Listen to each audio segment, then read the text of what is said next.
por el Espíritu Santo, siempre a la luz de la palabra y no a la luz de ideas o conceptos o humanos.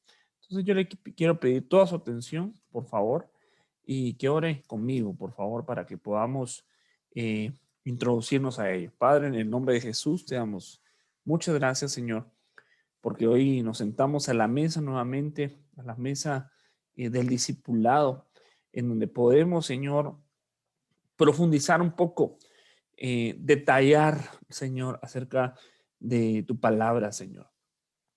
Te pedimos que sea tu luz, Señor, la luz de tu espíritu, que nos permita, Señor, ver, Señor, nos permita entender, Señor, recibir, Señor, y que aquello, Señor, que está en letra, se nos vuelva vida a nosotros, que se vuelva parte de nuestro corazón, de nuestro entendimiento y nuestra forma de ser, y que podamos entender el evangelio al que hemos sido llamados, Señor, que podamos entenderlo, Padre. En el nombre de Jesús te pido que nuestro entendimiento sea abierto, Señor, por tu Espíritu Santo, Señor, a la luz de tu palabra. En el nombre de Jesús, amén y amén. Hoy vamos a tocar un tema acerca de es doctrinal, digamos, eh, y es el tema del holocausto de Cristo. Quisiera partir desde este versículo, Efesios 5:2. Que dice de la siguiente manera. Dice, y andad en amor, también como Cristo nos amó y se entregó a sí mismo por nosotros como ofrenda y sacrificio a Dios mediante, a Dios en olor fragante. Amén. Y quisiera subrayar estas dos palabras aquí, ofrenda y sacrificio. Son dos palabras, son dos conceptos diferentes, son dos momentos diferentes que el Señor tuvo en su holocausto, digámoslo así, ¿no? Eh, Casi siempre la tradición religiosa, ¿verdad? Que heredamos, ¿no? De España, ¿no? Y la tradición cristiana evangélica de hace muchos años se enfocan únicamente en una parte, ¿no? Que es la parte de la muerte de Cristo, ¿sí? Incluso, pues bueno, eh, sabemos pues que la conocemos, se han hecho películas, ¿no? Ha sido eh, muy extendido su Via Crucis, ¿no? Como le dicen algunos, o el Calvario, ¿no? Y fue impresionante, hermano. Fue impresionante, pero se quedan ahí, se quedan en la muerte de Cristo y obviamente en la resurrección, pero ahí lo dejan. Cuando hay algo más que está en la palabra, pero que nadie, que la mayoría de la cristiandad no profundiza, no profundiza porque obviamente no está a simple vista, como la historia lo relata, pero está ahí con muchos versículos bíblicos eh, acerca del holocausto de Cristo. Eh, entonces, nosotros podemos ver en la palabra sombras y figuras, ¿no? Eh, y la pregunta acá principal es, ¿cuáles son las consecuencias del pecado del hombre? ¿Cuáles fueron las consecuencias del pecado de Adán, que es el padre de todos nosotros, el padre humano, digámoslo así? ¿Cuál fue el precio que él tuvo que pagar o que se pagó, oiga esto, por su pecado, ¿no? Y lo vemos en la palabra, en Ezequiel capítulo 18-20, dice, el alma que peque, oiga esto, el alma que peque, esa morirá. Oiga, el alma, no está hablando de una muerte del cuerpo, sino una muerte del alma. Es una muerte que no se logra comprender todavía. Si la muerte del cuerpo es impactante o es fuerte, ¿cómo será la muerte del alma? Entonces, nosotros sabemos y vemos por la palabra que cuando el cuerpo fallece, el alma no fallece, el alma sigue con vida. Lo que pasa es que ya no queda en una dimensión terrenal, sino que se va a otra dimensión. Lo podemos ver en parábolas de Lázaro y el rico, ¿verdad? Lo podemos ver en diversas partes de la palabra, que el alma, que es un ser, es una parte del ser humano, no muere cuando muere el cuerpo, ¿sí? El cuerpo humano es evidente que muere, pero ¿a dónde va el alma? ¿A dónde va el espíritu? ¿Qué pasa después de ese momento llamado muerte? ¿No? Y es la gran pregunta, ¿eh? La luz, como dicen algunos.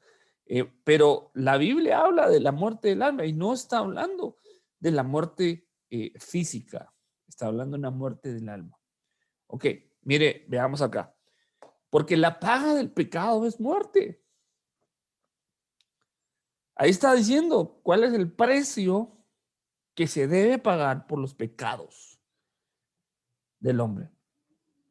La paga del pecado es muerte. Ahora la pregunta es, ¿la muerte de quién?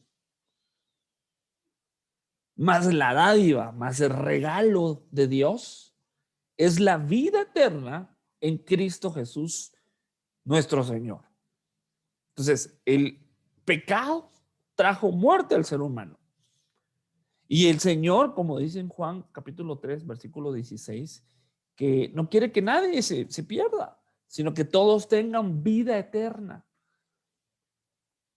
Y dice, de tal manera amó Dios al mundo que ha enviado a su Hijo.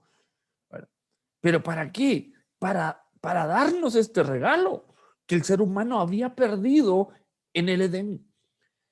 Y usted lo sabe, la historia lo relata en Génesis, que el ser humano perdió ese regalo, perdió esa vida eterna que Dios le había dado por la desobediencia.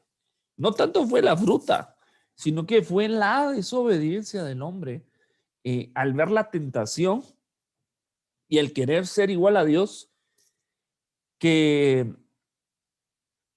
pecó. Y en ese momento yo quisiera preguntarte algo. Ya quiero que leamos este pasaje. Dice, por lo cual, al entrar Él, o sea, Cristo, en el mundo, dice, o sea, Cristo estaba en el trono, en el cielo, ¿verdad? Y vino al mundo. Entonces, al entrar Él en el mundo, dice, sacrificio y ofrenda. Otra vez, sacrificio y ofrenda. Quiero que le ponga atención a estas dos palabras. No has querido, pero un cuerpo has preparado para mí. ¿Ese cuerpo cuál fue? Fue Jesús, ¿sí? El Hijo de Dios vino, se deshizo de su divinidad y se metió en un cuerpo humano llamado Jesús. Usted lo sabe, hermano, se lo anuncian a María, ¿no? Entonces le habían preparado un cuerpo. En holocaustos y sacrificios por el pecado no te has complacido. ¿Cuáles holocaustos? ¿Cuáles sacrificios? Los que se hacían antes de que Cristo viniera. Pero él no se había complacido en eso porque la gente lo hacía eh, sin un verdadero arrepentimiento. Lo hacían por un rito, por una tradición hebrea, judía, digámoslo así, ¿no? Entonces dije, he aquí yo he venido, he aquí, o sea, hablando Cristo, yo he venido en el rollo del libro que está escrito de mí para hacer, oh Dios, tu voluntad. ¿Y cuál era la voluntad de Dios? Que Él viniera a entregarse en ese cuerpo humano por nosotros. Esa era la voluntad de Dios. Y lo vemos en la palabra, lo vemos en los evangelios. Pero lo que no siempre está claro es que es lo que es este holocausto. Mire, el Señor le dice a Adán, Dice, pero del árbol del conocimiento del bien y del mal no comerás, porque el día que de él comieres, oiga, porque el día, y lo puse ahí en amarillo, ese día ciertamente morirás. Ok, aquí yo le quiero hacer una pregunta. Yo quiero, por eso le puse mucha atención a estas palabras. Es discipulado. Entonces, la idea es que podamos profundizar y no solo leer como la superficie, sino que podamos hacer esto en pedazos y lo podamos digerir de una mejor manera. ¿Sí? El día, ese día que comas de él, que de él comas, ciertamente morirás. Ahora yo quiero preguntarle algo, mi hermano. ¿Murió Adán ese día? Si quiere puede abrir su micrófono, yo lo escucho y usted me da su opinión. ¿Murió Adán ese día? No sé si tengo que darles aquí permiso, ¿eh? Para que... No, hermano. Oh, entonces, ¿qué pasó? ¿Mintió Dios? ¿Se equivocó Dios? ¿Qué pasó No. ahí? Entonces, ahí hay una aparente contradicción de la Biblia. Pero la Biblia no se contradice, sino que ahí hay un misterio que hay que explicar y que hay que ir a buscar a la palabra para entenderlo. Porque una persona que contienda con el Evangelio, que contienda con la palabra, podría decir, mira, Dios se equivocó. Ahí le dijo que se iba a morir y no se murió. Entonces, podría decir que la Biblia no es válida. Pero lo que pasa es que eso no se entiende con el pensamiento humano, ¿no? Ciertamente murió, pero no fue una muerte biológica, sino que fue una muerte espiritual. Oiga esto, Adán el día, en el momento que comió el fruto, que no fue una manzana, sabe qué fruto fue, pero no fue una manzana, ese día murió su espíritu humano. Pero el alma y el cuerpo siguieron vivitos y coleando, dicen por ahí. Mire, usted y yo sabemos, hemos aprendido por la palabra que somos seres tripartitos. Amén.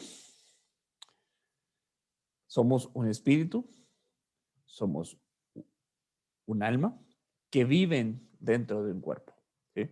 Somos tres, no somos, no somos una sola, sino que somos tres dentro de uno, que tienen diferentes necesidades, diferentes pensamientos, diferentes deseos, pero nos toca convivir en esta casa llamada cuerpo humano.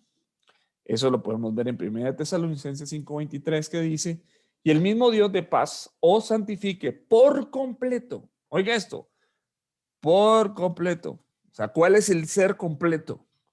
Y todo vuestro ser, oiga, espíritu, alma y cuerpo, sea guardado irreprensible para la venida del Señor Jesucristo. Entonces, no somos cuerpo y alma, no, o cuerpo y espíritu, no, ni solo somos cuerpo, como dicen algunos, que esto es materia y es energía, y no, no, no, no, no. Somos tres en uno. A veces el espíritu quiere cosas y el alma no está dispuesta. Dice que a la verdad el espíritu está dispuesto, pero dice que la carne es débil. Ahora, ¿qué es la carne? La carne es la unión del cuerpo y el alma, ¿sí? La unión del cuerpo y el alma es la carne que combaten contra el espíritu, ¿sí? La carne no desea hacer la voluntad de Dios, pero el espíritu, que es la esencia de Dios, o mejor dicho, el soplo de Dios en nosotros, eso sí quiere hacer la voluntad de su Padre. Pero el alma se pone dura a veces, ¿no? Pero el espíritu siempre quiere. El espíritu siempre quiere orar. El espíritu siempre quiere más de la palabra, más de Dios, ¿sí? Pero pues a veces el cuerpo y el alma no quieren y nos juegan chueco, ¿sí?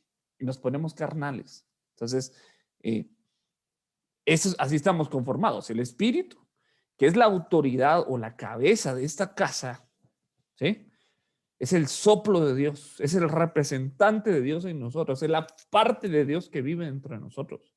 Y el alma, en el alma está depositada la mente, las emociones, el intelecto, el hombre racional, el hombre inteligente, la mujer inteligente, tus anhelos, tus sueños, tus planes, todo está en el alma, tu corazón está en el alma. Y tu cuerpo, pues es esto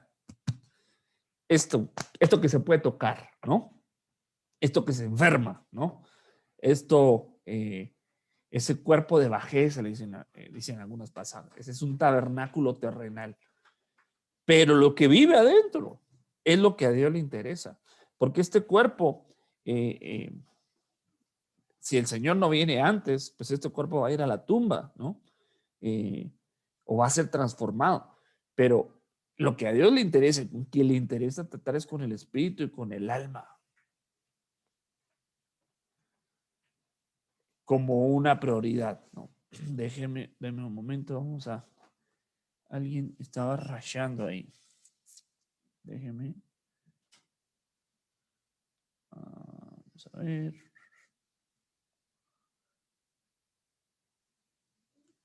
Ok. Sigamos. ¿Alguna pregunta hasta el momento, hermanos? ¿Alguna duda que pudiera haber? La podemos ir aclarando. O guárdela al final y la aclaramos al final. Bien. Entonces, cuando Adán y Eva comieron, murió su espíritu humano. Pero y el alma y el cuerpo siguieron viviendo. Entonces, cuando Dios le dijo, el día en que comas del fruto vas a morir, se refería al espíritu humano. Pero el cuerpo humano siguió viviendo. Usted ha oído aquel pasaje, que en otro tiempo estabas muertos en delitos y pecados. ¿Sí lo ha leído? Entonces, ¿cómo en otro tiempo yo estuve muerto? Si yo desde que me recuerdo, desde que nací he estado vivo, pues. Mi cuerpo. Pero en el momento en que yo me alejé de Dios, en el momento en que viví en el pecado, mi espíritu murió. Porque el espíritu, ha de cuenta que el pecado es el veneno del espíritu.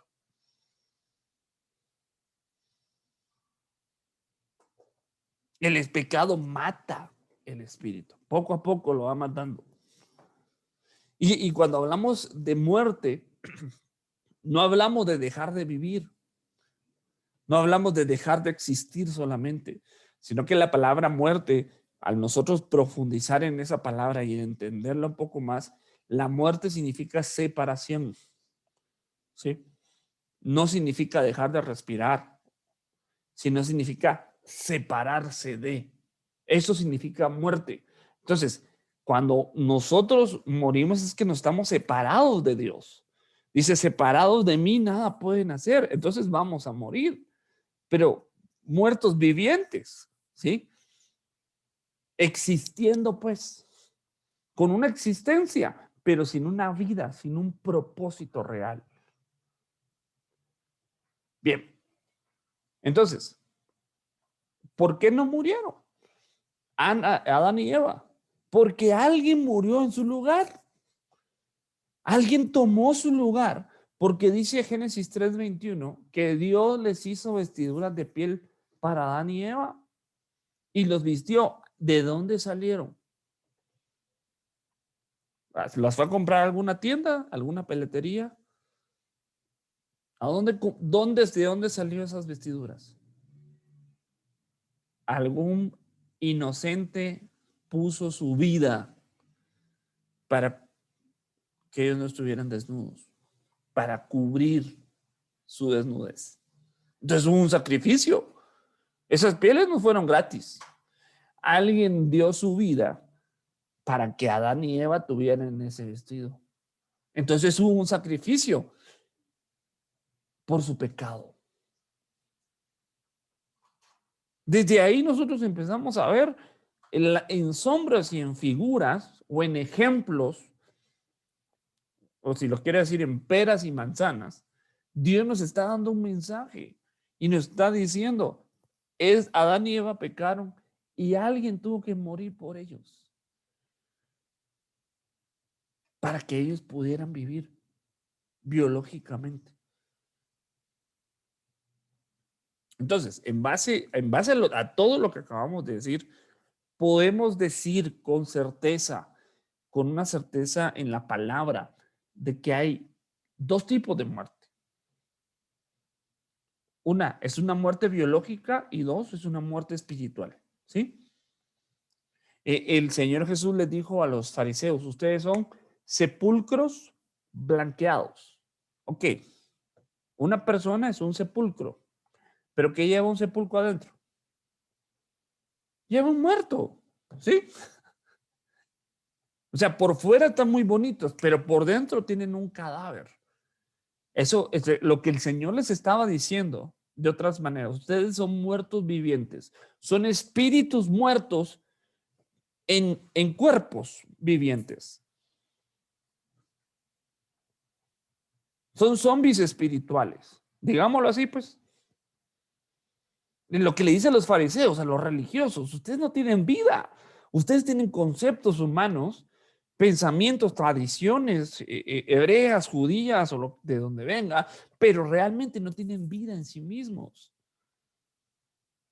Entonces, podemos decir muerte biológica y muerte espiritual. Si nos vamos a las palabras originales, en griego, digamos, la muerte bios, o sea, es bios, es la biología, ¿no? De donde viene la vida humana, como la tenemos hoy.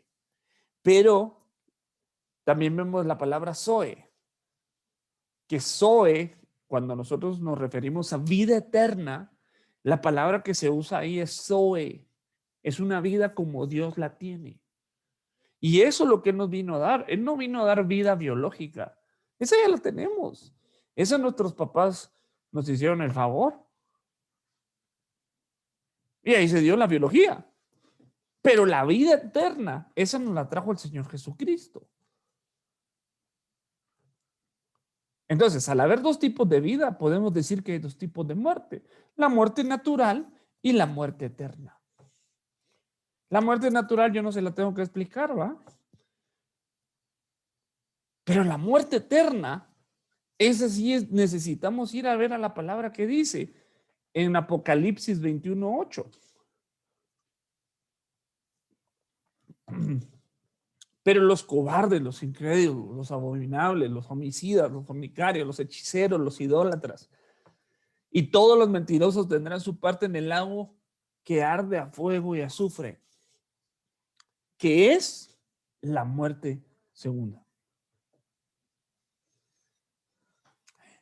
El lago de fuego.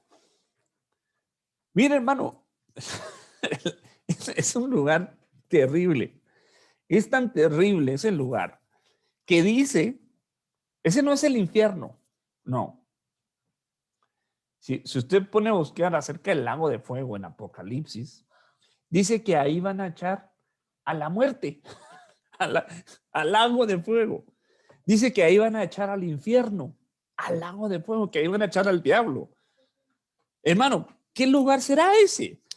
Que va a matar a la muerte, que va a matar al diablo, que va a matar al infierno.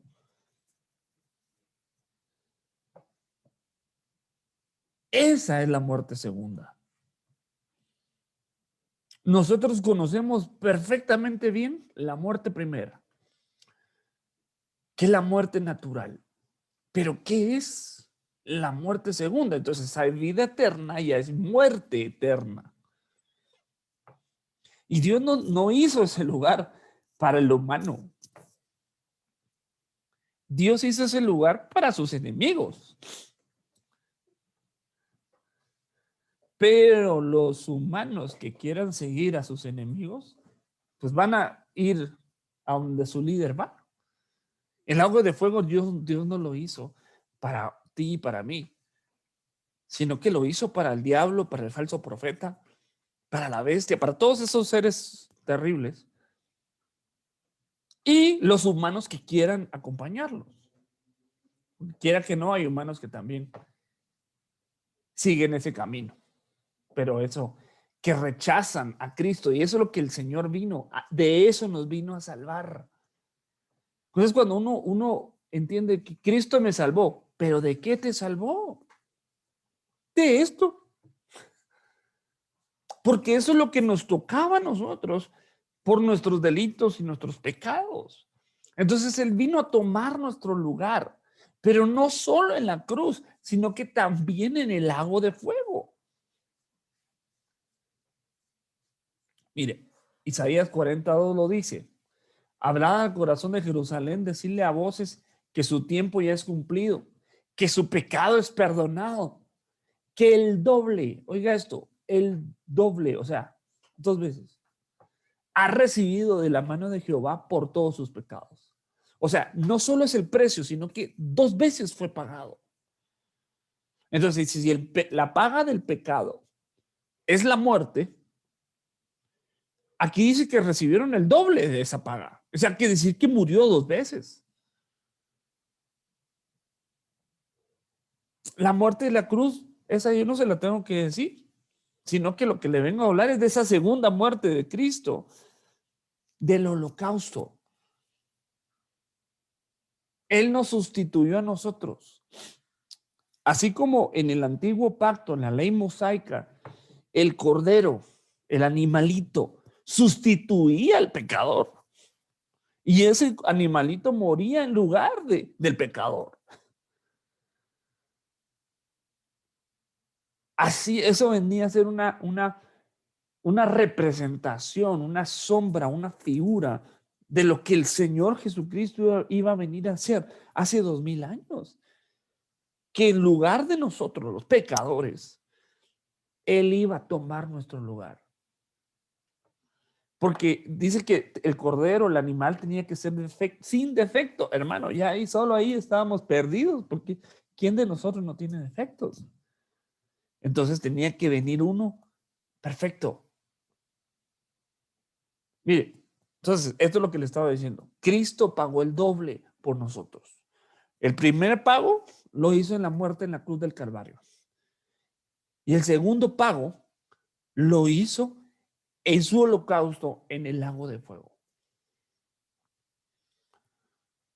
¿Por qué lo hizo? Lo digo porque la Biblia lo dice de muchas maneras. Mire, dice Juan, capítulo 10, versículo 18. Nadie me quita la vida, dice, sino que yo de mí mismo la pongo. Tengo poder para ponerla y tengo poder para volverla a tomar. Mire, oiga esto. Tengo el poder para dar mi vida y tengo el poder de volver a tomar mi vida. Ese mandamiento recibí de mi Padre. Pero ahí se estaba refiriendo a la muerte primera, a la muerte de la cruz. Entonces, cuando Él murió en la cruz, porque tuvo una muerte, no una muerte clínica, Él falleció. Lo bajan de la cruz. Dicen que ya no fue necesario ni siquiera romperle las piernas, sino que Él murió. Y lo meten en una tumba. Cierran la tumba. Y al momento de que la cierran, Él dice, toma su vida nuevamente. En ese momento.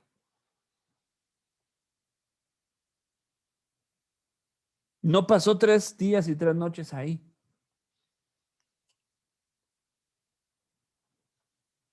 Sino que era necesario que Él bajara a las profundidades de la tierra, al lago de fuego, a continuar con el sacrificio, con el holocausto, quiero decir. La ofrenda ya se había hecho. Ahora faltaba el holocausto. Y en el holocausto, de ahí ya no se levantó Él, sino que alguien lo levantó. Dice Romanos 8:11. Y si el espíritu de aquel que levantó, no, entonces, no, aquí no está hablando de lo mismo. Él dijo, yo me voy a levantar de la muerte, yo me voy a resucitar. Pero acá está diciendo, aquel que levantó a Jesús, Aquel que levantó de los muertos a Jesús mora en vosotros. Vivificará también vuestros cuerpos mortales por su espíritu que mora en vosotros. Entonces, ahí no está hablando de la muerte de la cruz, está hablando del holocausto, está hablando de la muerte segunda, en donde el Padre, por el poder del Espíritu Santo, lo levanta. Porque él tenía que morir ahí también. Mire, Romanos 10:9. Que si confesares con tu boca que Jesús es el Señor y creyeres con tu corazón que Dios le levantó de los muertos, serás salvo. Entonces, ¿quién lo levantó? Dice Dios. Pero él dijo, yo me voy a levantar. En Juan 10:18. Entonces, acá se está refiriendo de la muerte segunda. No está hablando del sepulcro. Está hablando de la muerte en el lago de fuego. De ahí lo levantó el Padre. Entonces, nosotros podemos ver las ofrendas en el Antiguo Testamento, cómo eran, como una representación de lo que él iba a venir a hacer hace 2000 años. En el Antiguo Testamento las ofrendas podían ser un animal o cosa que se le ofrecía a Dios en el culto. Estas podían ser de dos tipos: ofrendas animales para presentar expiaciones, ¿verdad? Expiaciones en la ofrenda del pecado, ¿sí? Ofrendas de paz y de granos también, de cereales, frutas, se presentaban ahí también los diezmos. Pero, ¿qué significa un holocausto? ¿Qué es un holocausto? Etimológicamente, es decir, el origen de la palabra. ¿Qué es? Si nos vamos a las palabras originales, en el hebreo es el olá,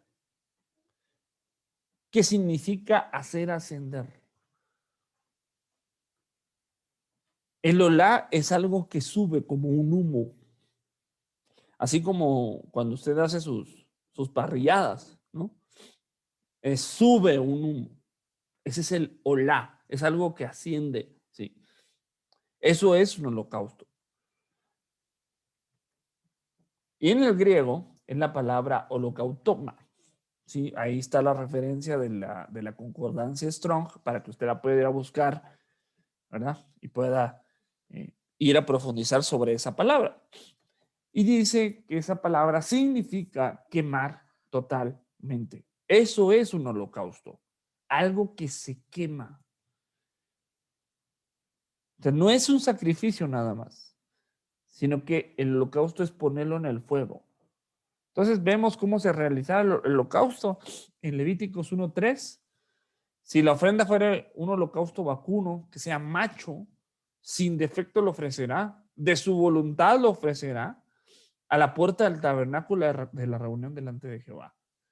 Y pondrá su mano sobre la cabeza del holocausto y será aceptado por expiación suya.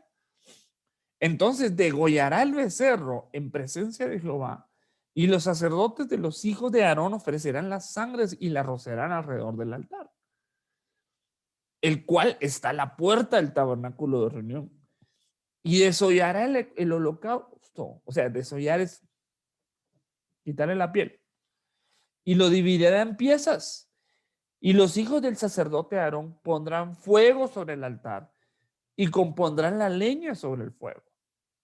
Luego los sacerdotes, hijos de Aarón, acomodarán las piezas, la cabeza, la grosura, los intestinos sobre la leña que está sobre el fuego, sobre el fuego que habrá encima del altar. Es decir, ponían todo, ponían todo.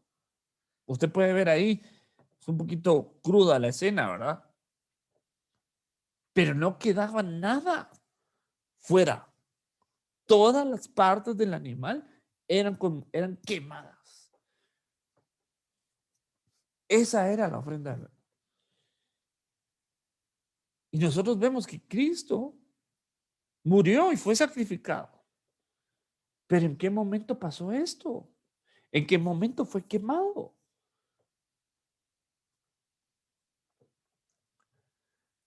Este sacrificio, nosotros sabemos que solo cubría el pecado. El sacrificio arónico, digámoslo así, el sacrificio descrito en la ley de los levitas, solo cubría, no lo borraba, solo quedaba oculto, pero era una figura del sacrificio perfecto que iba a venir 2000 años después, que ese sí iba a borrar el pecado del mundo. He ahí el Cordero de Dios, dijo Juan el Bautista, que quita, que borra, que elimina el pecado del mundo. Miren, Hebreos 7:27 dice, a diferencia de los sumos sacerdotes, o sea, los que leímos ahorita en Levítico, él, o sea, Jesús, no tiene necesidad de ofrecer diariamente sacrificios. Primero por sus pecados y luego por los del pueblo, porque Cristo no pecó. Y para el pueblo no lo hizo, sino una sola vez, ofreciéndose a sí mismo. Entonces, por eso nosotros ya no hacemos sacrificios de animalitos, porque ya hubo un sacrificio perfecto. Cristo, por el contrario, dice Hebreos 10:12, ofreció por los pecados un único y definitivo sacrificio y se sentó a la derecha de Dios. Todos esos sacrificios que se hicieron antes venían a representar este perfecto sacrificio. Pero ya no va a haber más.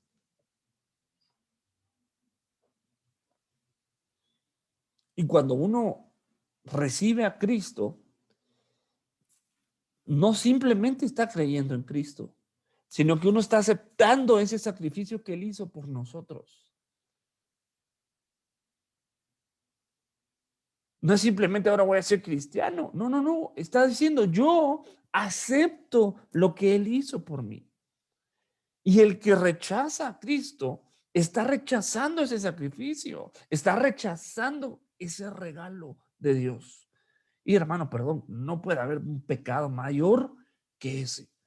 Rechazar este precioso y único y definitivo sacrificio que hizo nuestro Señor. Eso es lo que hace alguien en ignorancia al rechazar a Cristo.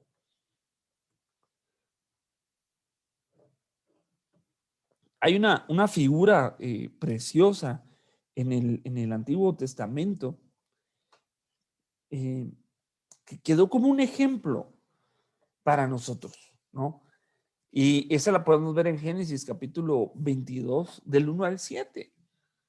Y vemos que Dios le dice a Abraham, quiero que me des un sacrificio, un holocausto. Pero no le está pidiendo a un animalito, le está pidiendo a su hijo, a su amado Isaac. Esto viene a representar lo que el Padre Celestial hizo por nosotros. Le estaba dando a Abraham una profecía de lo que el Señor Jesús iba a venir a hacer.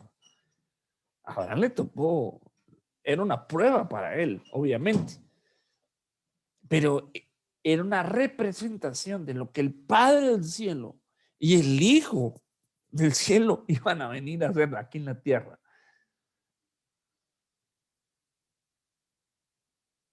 Qué difícil haber sido. Haber sido algo que tal vez cualquiera de nosotros definitivamente no lo hubiera podido hacer.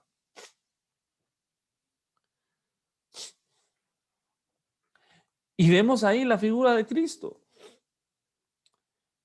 Dice, todo esto sucedió para ejemplo nuestro.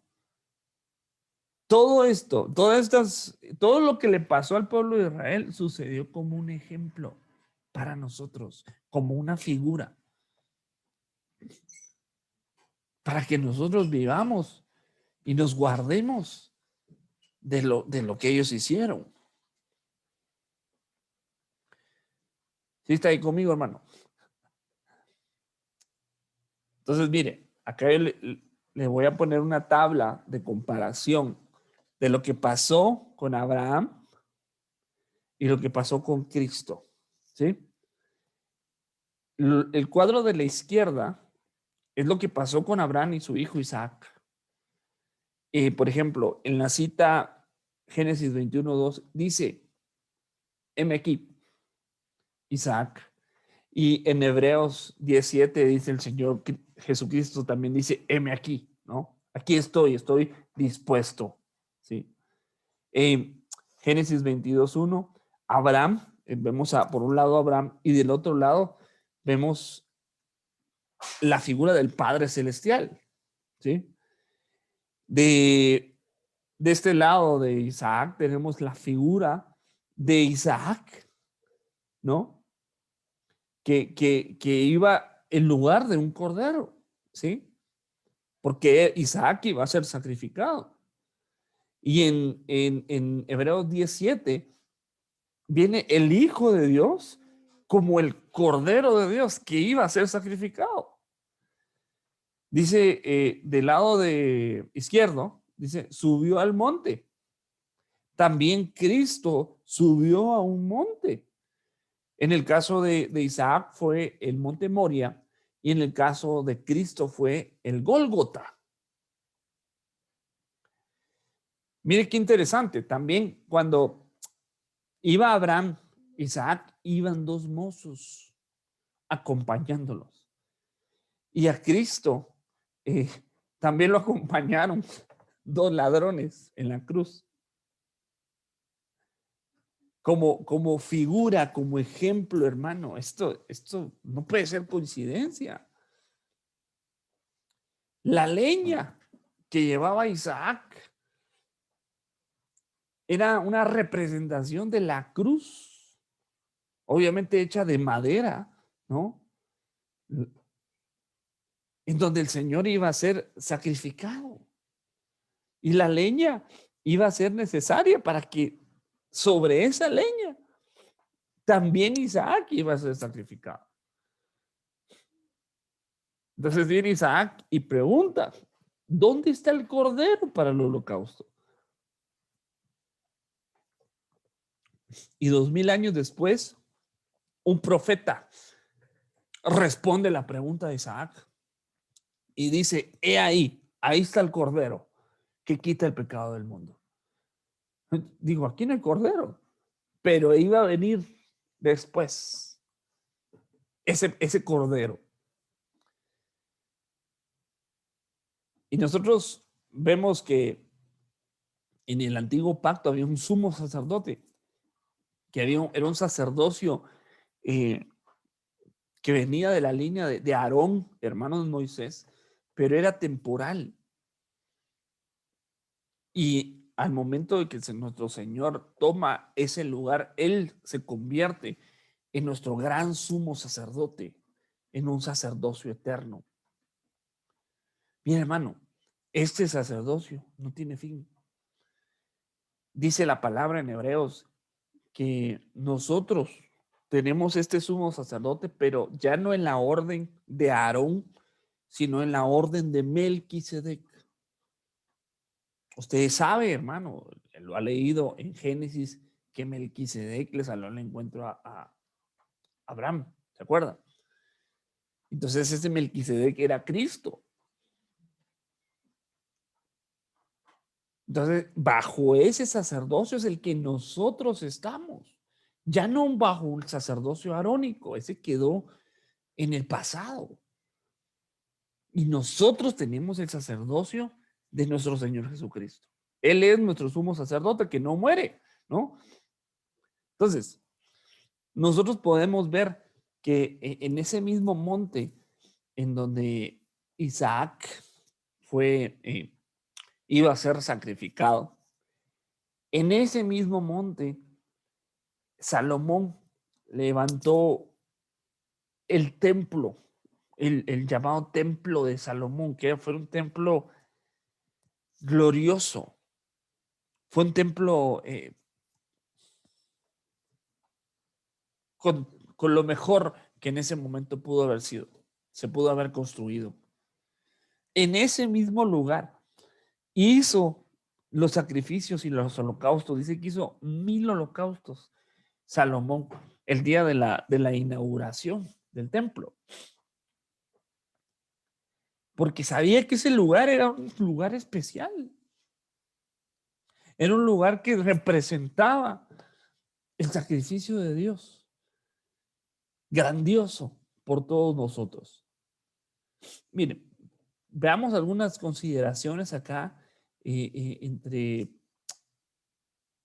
para analizar un poquito el sacrificio que le pidieron a Abraham y el sacrificio que hizo el padre y el hijo, ¿no? Dice, este sacrificio era una prueba para el padre. Dice que Abraham le dijo a sus criados que se quedaran al pie del monte, pues solo su hijo y él seguirían para adorar a Dios. En la cima del monte solo se encontraban Adán, Abraham e Isaac. Entonces, esto fue una prueba para el padre también, no solo para el hijo, sino que también el padre probado. ¿A poco Dios no tenía el poder para bajar a Cristo de la cruz y evitar ese dolor? ¿A poco no tenía Dios el poder para enviar ángeles a ayudarlo? Fue una prueba, pero era él el que tenía que pagar ese precio. Le dolió al padre. ¿A qué padre no le va a doler ver a su hijo mal, ver a su hijo sufrir? Al corazón del Padre Celestial le dolió ver cuando su hijo fue hecho cenizas en el lago de fuego. ¿Y por qué digo esto, hermano? Porque usted puede ver en Job, capítulo 25, 19, si no me equivoco, Job dice, yo sé que mi Redentor vive y que en el día postrero se levantará de las cenizas. Algunas versiones dice del polvo.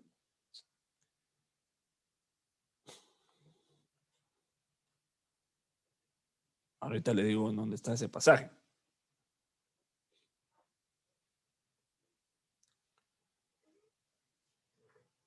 Eso lo dijo Job. Entonces, cuando Job 19:25, efectivamente. Entonces, a ver, ¿quién es nuestro Redentor? Es Cristo. Y él dijo, yo sé que mi Redentor vive y que en el día postrero, en el día final, se va a levantar del polvo. ¿En qué momento se hizo polvo? Y esa palabra polvo es la misma palabra que se utiliza para decir ceniza. Que la ceniza, pues obviamente para qué hay cenizas, porque hubo un holocausto. Entonces el Señor fue reducido, su cuerpo y su alma fueron reducidos a las cenizas en el lago de fuego. Y de ahí lo levantó el Espíritu Santo. De ahí Dios lo levantó. No solo de la tumba. Claro, lo de la tumba fue glorioso, pero que él, hermano, fue consumido.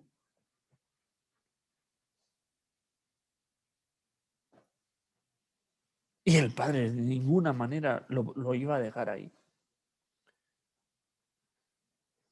Dice, ¿qué padre hay que si su hijo está en un foso, no lo va a sacar de ahí? No dice así la palabra, no dice así la parábola, que el padre va a sacar a su hijo de ahí. No dice de la tumba, dice del hoyo, del foso, del lago de fuego. de ahí fue levantado nuestro Señor Jesucristo. Porque eso nos correspondía a nosotros, eso nos tocaba a nosotros. Entonces, si Él no hubiera bajado ahí, el sacrificio hubiera estado incompleto.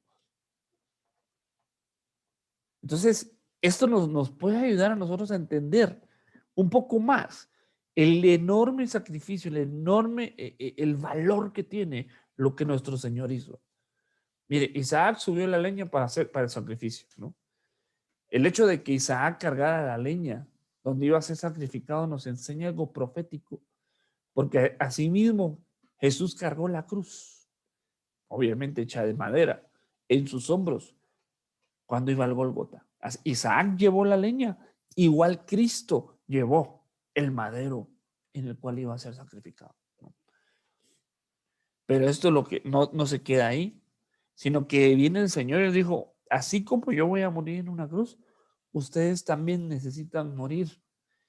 Y dijo que el que quisiera ser su discípulo debía negarse a sí mismo, tomar su cruz,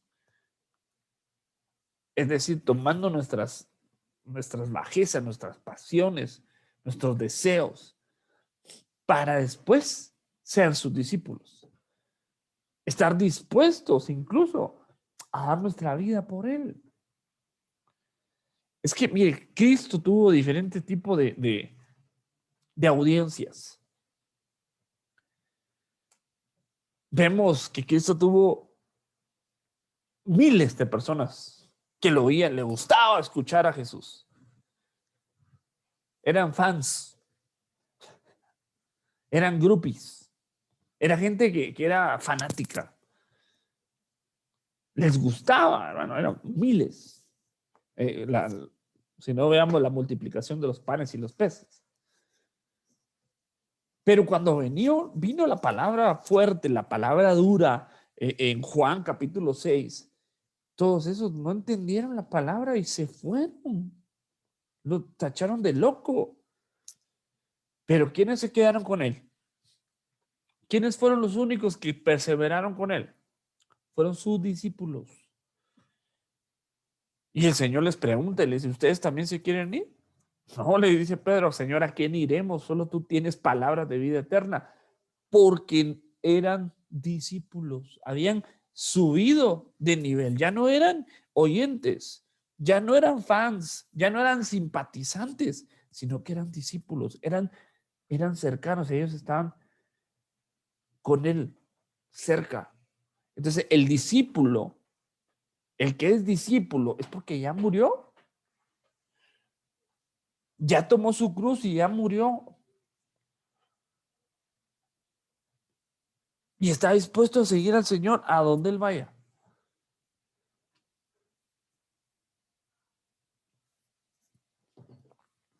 Aunque venga palabra fuerte. Aunque vengan y escuchemos cosas que a veces no son muy agradables. Pero ahí perseveramos. Mire, el Cordero de Dios. Génesis 22, 7 y 8. Cuando Isaac preguntó por el Cordero para el sacrificio, Abraham le dijo, Dios se proveerá para sí un sacrificio. Lo que es una profecía acerca de Cristo, hermano. El Padre sabía, Abraham sabía que iba a venir un sustituto. Digo, ok, Abraham, ¿tú estás dispuesto a quemar a tu hijo por mí? Ok, entonces yo también estoy dispuesto a quemar en holocausto a mi hijo por ti. Y no solo por ti, sino por Josué, por Juan, por Arturo, por todos ustedes. Yo estoy dispuesto a dar a mi hijo para que se queme en un holocausto. Él se proveerá un cordero. Y ese cordero vino y cumplió. Yo quisiera dejarlo acá por causa del tiempo y por causa de tal vez algunas preguntas que pudieran haber, ¿no? Yo quisiera que pudiéramos tomar estos minutos que nos quedan para Eh, poder platicar. No sé si, a ver quién, mi hermano Arturo levantó la mano. No sé si, hermano Arturo, Dios te bendiga. Hermano, Dios te bendice. Lo mismo que decía, hermano, también se acuerda cuando se acercó el muchacho este y le dijo, ¿qué necesito para ser tu discípulo? ¿No? Dijo, pues sígueme. Que le contesta, dice, pues hay que enterrar a mi padre y luego te sigo. ¿Y qué fue lo que contestó el Señor? Dijo, por los muertos, que entierren a sus muertos. Lo mismo, ¿no? Pues estaba muerto en espíritu, como dice usted, hermano. Así es. Así es. Tienes toda la razón, mi hermano. Entonces, eh, lo que pasa que acá también, mi hermano, hay que entender algo. Cuando le dijo el- este muchacho, deja ¿Sí? que entierre a mi padre, no significa que su padre se estaba muriendo o que estaba agonizando. No, su padre estaba vivo y que cuando su papá se muriera, lo iba a seguir. Entonces, la prioridad del muchacho era su papá y no seguir a Cristo. ¿Sí? Entonces le dijo, ¿sabes que los muertos entierren a sus muertos? ¿Verdad? Porque este muchacho ya no era muerto, ¿sí? Ya había creído en Jesús, ¿sí? Y su espíritu ya había sido vivificado, ¿sí? Entonces, tenían que seguir al Señor, ¿no? No estaba diciendo que abandonara a su familia precisamente, sino que darle la prioridad a Dios antes que a la familia. Él tenía los roles intercambiados. Puso a su familia primero y después a Dios. Entonces el Señor le dijo, no, sígueme a Sí, mí. así es, hermano, pero también ya estaba muerto. Así es, mi hermano. Gracias por tu aportación. No sé si alguien más quisiera hacer algún comentario, pregunta. eh, tiene la libertad para hacerlo.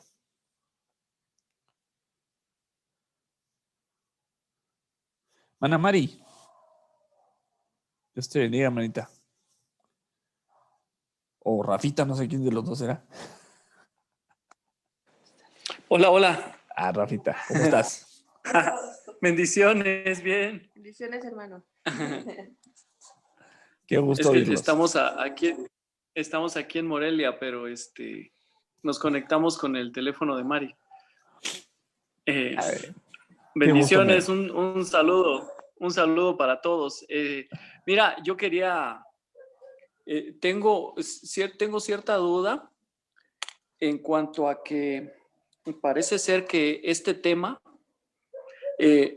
no sé si sea revelación, digamos que específica de Ebenezer, porque yo no lo he escuchado en otro lado, y parece ser, en algún momento yo intenté platicar con amistades o hermanitos que no pertenecen a Ebenezer, que incluso eso fue lo último que platiqué con ellos, porque me retiraron la amistad, ¿verdad? Bueno, Obviamente que no me dijeron nada, ¿no? Pero yo ahora sí que por discernimiento, yo entendí que no lo recibieron muy bien.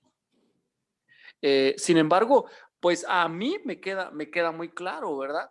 De cómo al apóstol Pablo que le fue revelado cómo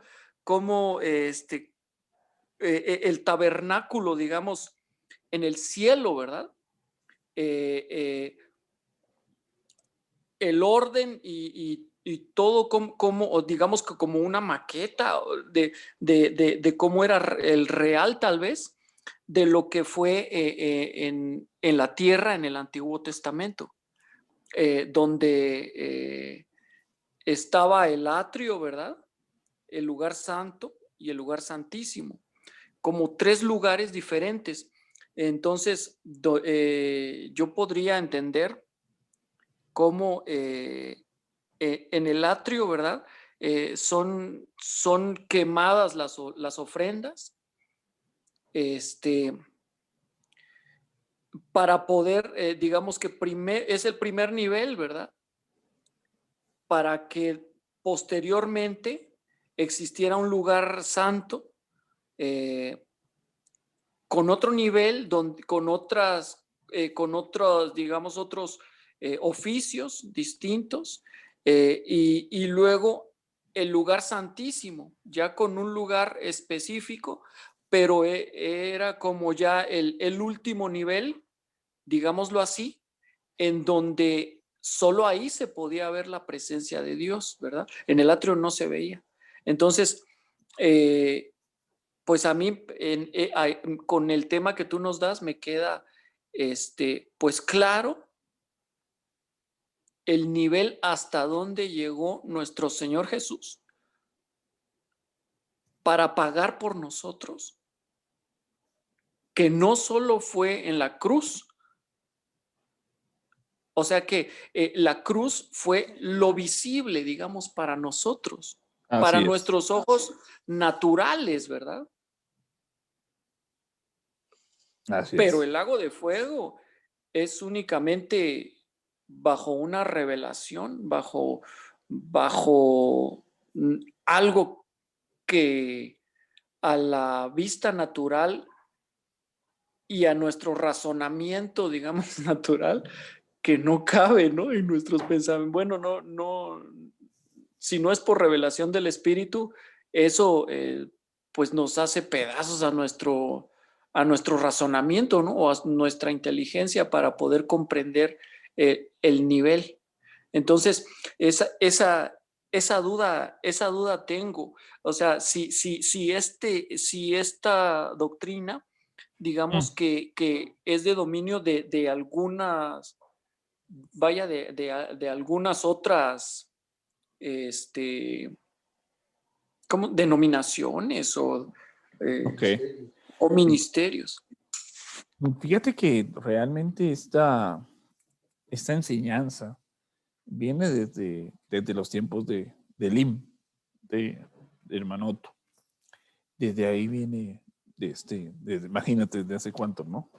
Eh, Vino él cuando a decirlo, por eso mucha gente no lo entendió, ¿va? No lo entendió, y otros pues que sí lo recibieron por el Espíritu, ¿va? Y él lo empezó a enseñar, ¿no?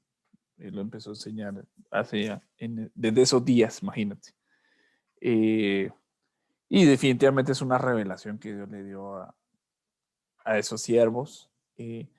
Pero más allá de eso, creo yo que está con suficientes bases bíblicas y no solo teorías de que alguien se lo imagina, ¿no? O sea, por ejemplo, vemos a Job, ¿no? Que habla que el Redentor va a ser levantado en medio de las cenizas. O sea, ¿cómo? ¿De dónde? O sea, nosotros vemos que el Redentor fue levantado de la tumba. Eso es lo que nos enseñan. Y así pasó. Pero ¿qué pasó en esos 3 días? Y mira, hay un pasaje, no sé si tú me puedes ayudar a encontrarlo, que habla de la señal de Jonás. ¿Te acuerdas? Que dice, la generación perversa y adúltera busca señal. ¿Te acuerdas? ¿No? Generación perversa demanda señal, ¿no? Entonces dice, y no les será dada más que la señal del profeta Jonás.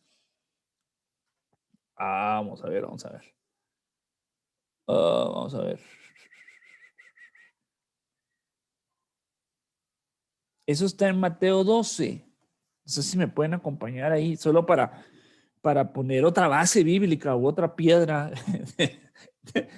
para que podamos entender lo que estamos diciendo. Sí lo tenemos por ahí. Mateo capítulo 12, versículo 38. A ver, dame un segundito. Entonces, ahí nos queda claro que el cuerpo de Cristo no se quedó en la tumba cuando murió. Sí, así es.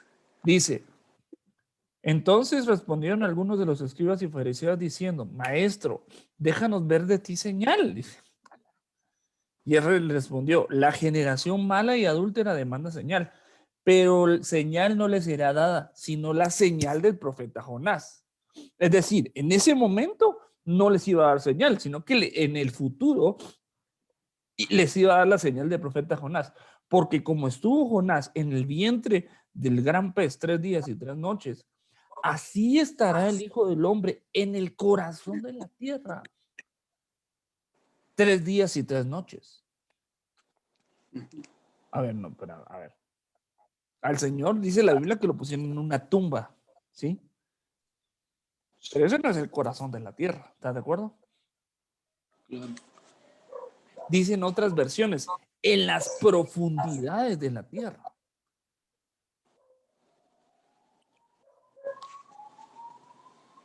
Entonces, el Señor cuando muere en la cruz, lo meten en el sepulcro y en ese momento Él se incorpora. Va y presenta al lugar santísimo que tú estás diciendo, el que está en el cielo, presenta, dice, ya fue hecho el sacrificio. Ahora toca que hacer el holocausto. Y nosotros vemos, primero era el degollamiento del cordero, pues, y luego tenían que quemar el cordero. Lo leímos en Levítico. Ese cordero representa a Cristo. Entonces va, se presenta y regresa y desciende a las profundidades de la tierra, al lago de fuego. Y ahí es consumido, ahí es quemado. Y es por eso que Job dice, mi Redentor se va a levantar de las cenizas. Y si lo vemos en el original hebreo, dice cenizas. ¿Y para qué hay cenizas? Porque hubo fuego. Pero a ver, ¿en qué momento vemos nosotros en esos 3 días? Parecería que ahí estaba el cuerpo de Cristo, ¿no? Cristo se levantó y descendió. Y fue, y de ahí lo levantó Dios. Dice que su cuerpo, los salmos dice que se entretejían sus partes en las profundidades de la tierra. Ah, hermano, perdón, eso con una mente humana es imposible creer. No, es imposible. O sea, esto tiene que venir una revelación de Dios por medio de su palabra para que uno pueda recibir esto. Muchas personas no lo aceptan, pues, pero bueno, no está bien, o sea, no nos vamos a poner a discutir con ellos, ¿va? Cuando tú dices si fue el apóstol Pablo que el que vio, yo lo que veo en la palabra es que fue Moisés el que vio el tabernáculo en el tabernáculo celestial. Dice que en Hebreos dice que le dicen, haz conforme al modelo que se te mostró. Sí. A ver, te lo voy a buscar. Hebreos 8:5 dice, vamos a ver, Hebreos capítulo 8, vamos a leer el 4, dice, así que si él estuviera sobre la tierra, ni siquiera sería sacerdote, dice. O sea, hablando de Cristo, ¿ah? Habiendo sacerdotes que presentan ofrendas según la ley. ¿Sí? Porque los sacerdotes, ¿de qué tribu venían? De Leví. Ah, los levitas. ¿Y de qué tribu venía el Señor Jesucristo? De Judá. Ah, entonces él no iba a ser un sacerdote conforme a Leví, ¿no? Porque nació, pues no le tocaba, pues. Sí. Por nacimiento venía de la tribu de Judá, porque la promesa que le dieron a David, ¿se acuerdan? De tu descendencia nacerá uno que va a regir con vara de hierro a todas las naciones, ¿verdad? ¿Se acuerdan? Le dan la promesa a David que de su linaje iba a descender iba a venir el rey de reyes, ¿sí? Entonces, dice, y los cuales, dice el 5, Hebreos 8:5, los cuales sirven a lo que es copia y sombra de las cosas celestiales. O sea, las cosas que hacían los sacerdotes en la tierra eran una sombra de lo que sucede en el cielo. El mismo Señor le dijo a Nicodemo en Juan capítulo 3, si las cosas de la tierra te estoy explicando no me entiendes, ¿cómo me vas a entender las espirituales, las celestiales? El Señor usó una referencia de la tierra para explicarle un concepto del cielo, cuando le dice que si nacieres de nuevo, ¿verdad? Entonces, es una sombra. Tal como Moisés fue advertido por Dios cuando estaba a punto de erigir el tabernáculo, dice. Pues dice él, haz todas las cosas conforme al modelo que te fue mostrado en el monte. ¿Dónde estaba ese modelo? ¿Dónde estaba el modelo del tabernáculo que Moisés hizo? Entonces a En el Moisés cielo, ¿no? le abrieron, yo no sé si se lo llevaron, se lo mostraron, o qué, pero la cosa es que lo vio. Vio el tabernáculo en el cielo, que en el tabernáculo en el cielo hay exactamente lo que él hizo en el tabernáculo de la tierra. Ahí hay un atrio, hay un lugar santo, un lugar santísimo. Todo lo que Moisés hizo es una copia, una sombra de lo que él vio en el tabernáculo celestial. ¿Sí? Entonces, lo que se hacía en el tabernáculo terrenal era una sombra de lo que se hacía en el tabernáculo del cielo. ¿Sí? Y se cumplió con el sacrificio de holocausto del Señor Jesucristo. Dijo, ya no más sacrificios, ya este es más que suficiente para la humanidad. Por eso nosotros, aunque amamos y honramos al pueblo de Israel, ya no tenemos los ritos y costumbres de ellos, porque ya se hizo una vez y para siempre el sacrificio, ya no es necesario, ¿sí? Hacer más sacrificios, matar más animalitos. Además que hoy sí nos caería la ley, ¿va? Los protectores de animales nos van a caer. No. No sé si aclaré o si te dejé más confundido, pero bueno. No, sí, quedó aclarado, hermano. Sí, Está bien. gracias. Vamos a darle la palabra a mi hermano Juan Palafox. ¿Cómo estás, mi hermano? Bien, gracias a Dios, bendiciones. ¿Cómo estás? Bien, aquí escuchando y solamente quería, digamos, compartirle a nuestro hermano que hacía el comentario o la pregunta acerca de que es normal que cuando se tope con otros hermanos ya en Cristo que tienen otra, digamos, otras bases en la doctrina, es normal que pues nos van a desconocer porque, como decía él, me retiraron el habla, creo que fue la última vez que pude hablar con ellos cuando les empecé a decir, ¿no? De las doctrinas o del modo de ver la palabra de Dios. Solo quería compartirle al hermano que pues hay algo que dice el pastor José, que le he escuchado mucho, y dice, embarazados, con embarazados nos entendemos, ¿no? Eh, Igual, cuando no hay ninguna persona cristiana, digamos, es imposible tener una plática, sostener una plática acerca de la palabra de Dios o verdades bíblicas.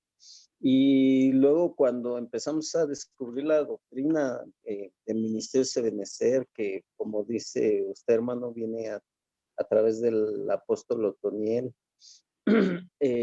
empezamos a descubrir cosas. Yo verdaderamente me empecé a sorprender cuando escuchaba al apóstol Sergio y yo con la Biblia aquí pegada, digamos, a donde yo lo escuchaba, eh, yo con la Biblia pegada pues, para corroborar que todo lo que él decía era verdad. Pero gracias a Dios, o sea, el Señor fue el que me quitó la venda de muchas cosas que que Él ha hablado, que nos han enseñado. Y y pues que no se sienta mal el hermano, que siga adelante y que pues con los que le presten oído, a esos sí les comparta, ¿no? Los que le reciban la doctrina, pues que les comparta con amor y que les dé esa bendición de lo que Dios le ha dado a él. Pero que con los que no, con aquellos que dicen, no, es que yo necesito mínimo 3 versículos bíblicos para corroborar que lo que tú me estás diciendo sea verdad.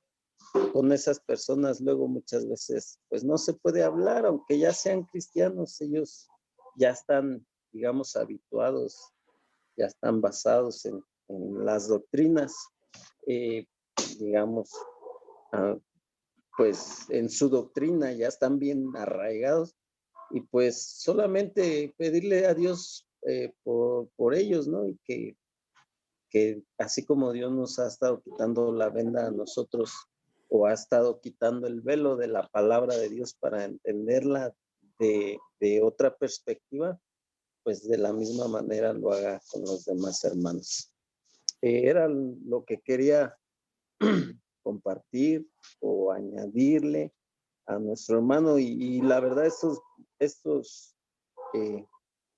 este tipo de temas son de gran bendición, nutren mucho y nos arrojan más luz de lo que ya Dios nos había permitido. Amén. Creo que es todo. Bendiciones. Amén. Gracias, hermano Juan. Dice la palabra en Corintios, capítulo 2, versículo 6, ¿no? Que dice, hablamos sabiduría entre los que han alcanzado madurez, ¿sí? ¿Eso qué quiere decir? No, que no de todos se puede hablar con todos. Amén, amén. Digo, no, o sea, de ninguna manera vamos a menospreciar a nadie, ¿no? Pero posiblemente con un recién convertido, con una persona que se está acercando, dando sus primeros pasos en el evangelio, posiblemente hay que hablar de temas más básicos, ¿no? Más elementales como la doctrina esencial, ¿no? Como la oración, qué es la Biblia, quién es Jesús, cosas básicas, cosas corderitos, como le dicen algunos, o doctrina esencial, ¿no? Y amén, eso es hermoso y es bueno, pero ustedes y nosotros que ya tenemos un tiempo de conocer la palabra, no podemos quedarnos en eso, tenemos que avanzar hacia una madurez, es decir, un crecimiento espiritual, ¿verdad? Pero a un bebé, a un niño, no le vas a dar carne, no le vas, porque no la puede procesar, ¿no? Y no es menospreciar, pues no tiene dientes para masticar la carne, ¿sí? Entonces la leche, la leche, que es la doctrina básica, los rudimentos, ¿sí? ¿Sí? ¿Qué hace la leche? Nos da calcio, ¿sí? Y el calcio forma, ¿qué? ¿Sí? Tus huesitos, tus dientes, para que cuando crezcas te den un pedacito, un taco, y puedas procesar aquello y poderlo y que sea de beneficio. Si se lo da a un bebé, pero capaz y el bebé se indigesta. No estamos diciendo que sean bebés, pues estamos diciendo de que posiblemente les cueste procesarlo y al no poder procesarlo, lo van a rechazar. Pero hay que hablar con amor y tocar otros puntos en común mejor, ¿va? Pero los que estamos acá, yo creo que es porque queremos saber más. Es que, mi hermano, esto es tan hermoso que no te cansa. Quieres más y más y quieres aprender más. Y el día de mañana vamos a recibir la Santa Cena y vamos a aprender más y no nos cansa. Es que, mi hermano, yo la verdad a veces me sorprendo. Yo no sé, por mucho que nos guste algo, llega un momento donde dice ya, ¿no? Pero la palabra de Dios no te, como que dice, no tenemos llenadera, pues, queremos más y no nos aburre. Pero porque hemos aprendido, hemos entendido, hemos agarrado el sabor a esto. Mi hermanita Norma, que está por ahí, yo no sé si te quedó alguna duda por ahí. Tú tenías algunas preguntas, me recuerdo. Y no sé si tienes alguna pregunta acerca del tema, si algo no te quedó claro. Nos gustaría saber. Ahí hay un botoncito. A ver, dame un segundo, mira. Te voy a poner ahí. Te va a aparecer un No, botón. silenciar. Ahí está. ¿Cómo estás? Ya. Bien, bien, bien, gracias. Es que estoy haciendo tarea tú. Y acá con el nieto. Pero no, sí los Multitasking. estoy escuchando, ¿eh? Sí, Está así. muy bien. No, al contrario, hubo cosillas que como que sí las había escuchado, pero no las había como masticado. O cómo se podrá decir. Procesado. Sí, claro, está perfecto. Más bien, sí. Espérame, no. ¿Cómo se llama? No me gusta mucho, es verdad que uno, si quieres saber más, quieres aprender más y cada vez hay un algo poquito nuevo, ¿no? Aunque uno ya lo haya leído, a veces dices, ay, ¿dónde lo leí? Que nunca lo leí, porque pasa la hoja, ¿no? Ahora sí que en blanco, pero después cuando dices, ay, esto nunca lo había leído, y dices, ¿cómo no? Si hasta lo tenía subrayado. Pero te va quedando más claro cada vez las cosas, ¿no? Hay algo que también, bueno, yo después lo platicaré con ustedes, pero sí, está muy bien todo, muy clarito, bien. Sí, son muchos versículos los que tengo que volver a leer. Y hay más todavía, pero se trata de irlo procesando de a poco, ¿verdad? Esto así es. Sí. La palabra sí es, es mucha información para un poco tiempo. Entonces, no sé si ustedes están relacionados con el concepto de rumiante en biología. Ahí vamos. En biología, la naturaleza. Sí, ahí También. vamos rumiando de a poco. ¿Qué pasa con los rumiantes? Fíjate que los rumiantes De uno al es un otro. poquito asqueroso, pero así pasa. Sí. Procesan la comida, pero no la digieren. Entonces pasa a un lugar como que a reposo y luego la vuelven a masticar. O sea, nosotros los humanos nos parece eso desagradable, pero para las vacas y las ovejitas, no. Pues somos ovejas finalmente. Eso lo que hace es que, haz de cuenta que como que vuelven a procesar eso porque todavía le pueden sacar sustancia, todavía le pueden sacar alimento. Sí. Entonces nosotros, como rumiantes espirituales, recibimos la palabra y decimos, no la entendí todo, la verdad, porque no la entendemos todo. Entonces, pero al momento que nosotros anotamos o vemos la grabación, le ponemos pausa, vamos y buscamos, estamos rumiando, estamos volviendo a procesar, meditar en eso. Y de ahí viene, hermano, los remas. Que el rema es cuando es el Dios el que te hace entender, como que conecta los puntos de nuestra. Y, ¡ay, juela! Sí, ahí estaba. Eso se vuelve, y como que es un cortocircuito en nuestro interior. Y eso es de verdad. Ahí estuvo toda la vida y nunca lo vi. Eso es un rema. Y eso, hermano, es precioso. Porque la palabra está viva. Y un versículo no solamente tiene una explicación teológica, sino que a la luz del Espíritu se puede interpretar de diferentes formas y para diferentes necesidades, según el Espíritu Santo, porque es el Espíritu Santo el que nos enseña. Esto no se trata de tener a un supermaestro, sino es que el Espíritu te lo va a entender. ¿Por qué lo digo? Porque vemos a Judas, ustedes lo conocen, el apóstol.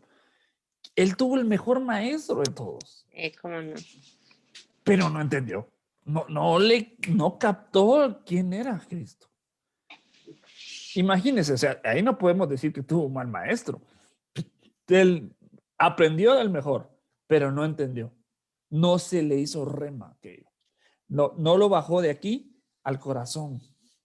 O sea, rema quiere decir que es proceso en realidad. No, mira, rema realmente es aquella. Rema es una palabra griega que quiere decir palabra, básicamente, ¿no? Ok. Pero cuando es una palabra que se hace vida en ti, básicamente a grandes rasgos eso es, ¿no? Esa es la palabra rema. Es una palabra como cuando baja una revelación, pero no de la mente, sino que baja al corazón, al entendimiento humano, se vuelve rema en tu vida, ¿no? Cuando tú aceptaste a Cristo, cuando tú escuchaste la palabra y aceptaste a Cristo, ese fue un rema. Eso fue una revelación que bajó a tu corazón y tú dijiste, no, yo quiero seguir a Cristo. Yo quiero hacer eso. Tal vez no entendiste totalmente, porque nadie ha entendido totalmente, pero en ese momento tuviste como una luz que abrió tus ojos y digo, no, eso es verdad. Yo no sé, pero es verdad. Y nos seguimos por ahí. Todo lo hemos, y a lo largo de nuestra vida cristiana, pues vamos teniendo esos remas. Pero primero tiene que venir la palabra escrita, la palabra tal y como está escrita. Pero a veces esa palabra, te lo digo, no la entendemos. O sea, no nos sí, quiere decir. Pero la guardamos. Y después, a los años, esa palabra del Espíritu Santo la toma. Y si esta palabra, este versículo que te memorizaste, pero que no entendiste, significa esto. Oh, y como que eso nos está en la cabeza, ¿no? Hubo un científico que estaba buscando una fórmula y cuando la encontró gritó ¡Eureka! Porque, ¡wow! ¿No? Y eso es lo que más o menos nos pasa a nosotros cuando una palabra se vuelve vida en nosotros y la entendemos. No sé, Sí. mi hermano, alguien levantó la mano. Mi hermano Rafita. ¿Querías decir algo? Sí, hermano. Respecto a esto, bueno, a lo que es todo lo que estamos comentando, realmente el que la palabra se haga rema a nosotros, es decir, que se haga viva, es, por ejemplo, en este tema en específico, en este tema, en esta revelación de que nosotros podamos entender el sacrificio que hizo el Señor Jesús por nosotros, ¿verdad? Que no solo, y no digo solo como que si fuera algo sencillo, no solo fue a la cruz por nosotros, ¿verdad? Sino que además descendió al lago de fuego y cumplió como holocausto pues el ser, digamos, hacerse cenizas, vaya. El poder entender lo que Él hizo por nosotros, ¿verdad? Es darle el valor tan grande a nuestras vidas que ya no son de nosotros, ¿verdad? Sino que son del Señor. Ya mi vida es del Señor porque Él me compró. Entonces, eso me lleva a cuidarme, ¿verdad? A cuidar esa salvación con temor y temblor, a entender por qué dice la palabra, ¿verdad? Que el Espíritu Santo nos dice que nos cela, es celoso con nosotros. Y eso, el poder comprenderlo es únicamente mediante un rema, ¿verdad? Una palabra que al entrar en nuestros oídos y al comprenderla se hizo vida. Ajá, se hizo viva y no únicamente como algo que leímos, que acabamos de leer, ¿verdad? Que dice que Dios lo levantó de las cenizas y ya ahí se quede, ¿no? Sino que es algo que me lleva a transformarme. A un ¿verdad? cambio de vida, por supuesto. Amén. Total. Sí, te da un cambio de vida. Mira, es que tienen razón, hermano, dice, que tenerlo como conocimiento, perdón, pues que, ¿de qué nos sirve? Ay, yo sé más que tú. No, pero ese conocimiento, cuando baja de la mente humana al corazón, y eso hace que yo tenga un cambio de actitud, un cambio de vida, hermano, eso es un rema. Eso es precioso y al final es el objetivo y es lo que todos buscamos. No simplemente ser filósofos o conocedores, porque el problema de eso es que nos podemos volver religiosos. Hermano, yo me quiero alejar de ese escenario, porque ustedes saben quiénes fueron los que se oponían a Cristo. Platiquemos. ¿Quiénes eran los que más se oponían a Cristo en sus épocas aquí en la tierra? Los religiosos. Ah, entonces ellos no sabían, eran ignorantes. No, sí sabían. Conocían las escrituras, las estudiaban, contaban letra por letra. A los 6 años ya se sabían, ¿no? Muchas cosas. Pablo, el apóstol, hermano, él dedicó su vida al estudio de la ley y creció a los pies del mejor maestro de la ley. Pero mataba a cristianos. Entonces, ¿de qué le servía? ¿De qué le sirvió todo el conocimiento? Si su vida él era un hombre malo, pues. O sea, Él se iba al infierno. pero tuvo un encuentro con Cristo. Ahí viene el camino a Damasco, lo hemos leído. Tuvo un encuentro con Cristo y eso le dio la vuelta al calcetín, dice alguien, y entendió. Oh, no, hombre, es que yo estoy persiguiendo al autor de la vida. O sea, y entonces se volvió, no Saulo, sino que se volvió Pablo.